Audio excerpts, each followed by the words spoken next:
Igama-ke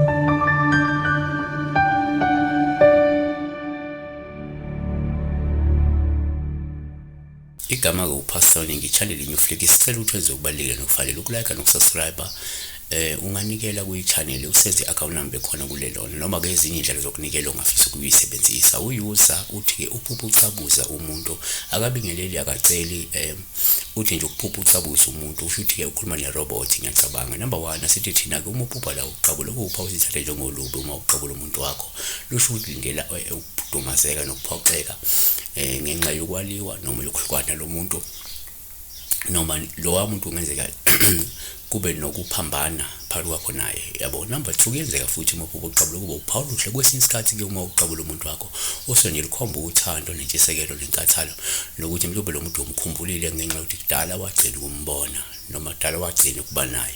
Ihlabelelo seyihlabelelo number 1 verse 2 makangange ngokwanga komlomo wakhe ngoba ke uthando lakho lumnandi unewayini. Number 3 yenzeka futhi uma uphupha uqabula sithathe njengophawu olubi uma uqabula umuntu ngoba lungasho ukuthi lo muntu mhlawumbe awumthandisisi awumphiwe futhi uzomkhaphela noma ke uzomlahla ngokukaMateyu 26 verse 48 umkhapheli wakhe wayesebanike isibonakaliso loyo engiyokumanga nguye mbopheni ngakho wasondela kuJesu wathi sawubona Rabbi wamqabula. Kuyenzeka futhi umuntu kuba uyena okuqabulayo wena ukuthi lo muntu mhlawumbe akakuthandisisi mhlawumbe akakuphiwe mhlawumbe uzokukhaphela mhlawumbe uzokulahla lo muntu loyo mhlawumbe uzokujikela.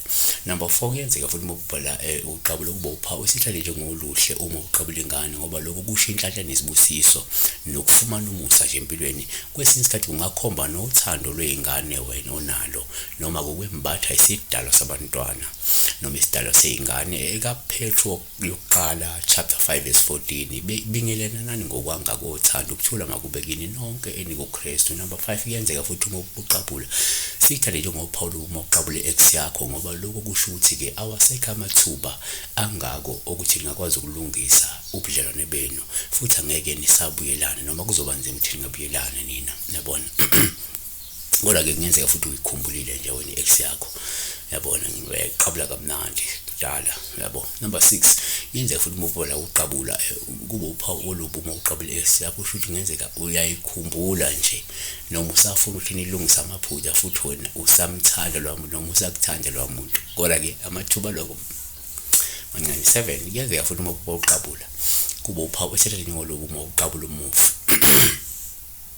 uma uqabula umuntu ongasekho manguthi wena ubona uqabula umuntu ongasekho lokho kusho ukuthi uma ukuthi nje manje uyagula izinsuku zakho seyibaliwe futhi ungase wendele kwelamathongo kusho ukuthi uqabula umuntu ongasekho kanti vele wena uyagula kusho ukuthi hayi impela indlela ebheke eKhenana isiyacaca kuwena. Number 8 ake sithi la uma uqabula sithathe nje uphawu luhle nje mangenzeka mhlawumbe ukuthi uqabula ilungu lomndeni. Kwesinye isikhathi lento ingayikhomba nje ubudlelwano obuhle nomndeni wakho. uGenesis 29 verse 13 kwathi uLabani esezwe indaba kaJobe indodana kadadewabo wagijima ukumhlangabeza wamgona wamanga wamngenisa endlini yakhe wayesetshela kuLabani zonke lezi zinto. Kodwa ke futhi asikuveza ukuthi uma uqabula futhi ilungu lomndeni wakho kungabe khoma ukuthi hayi mani kunobutha obukhona lapha phakathi kwenu uvamile futhi yabona. Kodwa number 9 uma uqabula futhi kuba uphawu sithathe oluhle uma uqatshulwa kuyenzeka uthola ukuthi uqatshulwa umuntu lokho kusho ukuthi uzozuza lukhulu kulowa muntu osuke eqabula lobo ngase ke akunikeze izeluleko zothando yabona. Kodwa ke sizoloku sikugcizelela ukuthi esikhathini esiningi sokusho lo muntu lo amele umqaphele ungenzeka akusengele yabona phansi.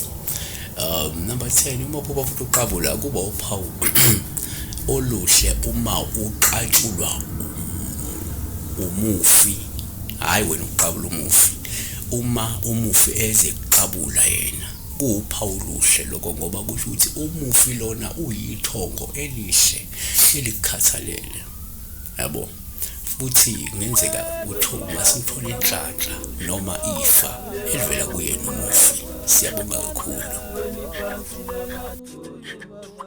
Sibeka kuyo Jesu, yebo Baba, siwena ukwazi